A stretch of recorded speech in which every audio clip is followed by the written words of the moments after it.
Siapa pahlawan paling gagah dalam Islam? Tapi dihiris bahagian telinga dan hidungnya. Itulah Hamzah bin Abdul Muttalib. Beliau bukan sekadar pakcik Rasulullah, beliau juga pahlawan yang paling Rasulullah banggakan. Hamzah, singa Allah, Asadullah. Dalam perang Uhud, Hamzah masuk ke barisan musyrikin seperti pedang melibas angin. Berani, tangkas, tanpa rasa gentar.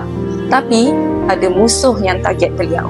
Hindun, isteri Abu Sufyan, upah seorang hamba bernama Wahsy untuk satu misi. Kalau kau nak dibebaskan daripada jadi hambaku, pertukarannya adalah kau kena bunuh Hamzah.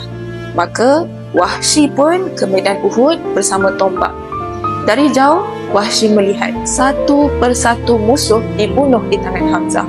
Sesiapa sahaja mendekat dengannya, pasti pedang Hamzah akan mendahului mereka.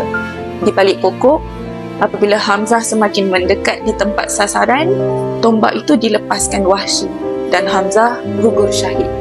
Tapi itu belum cukup bagi Hindun. Dia cari jasad Hamzah dan dibedah perutnya dan dihiris hidung serta telinganya. Bila Rasulullah dapat berita Hamzah gugur, baginda bergegas ke lokasi. Tapi bila tengok keadaan jenazah Hamzah, Rasulullah menangis.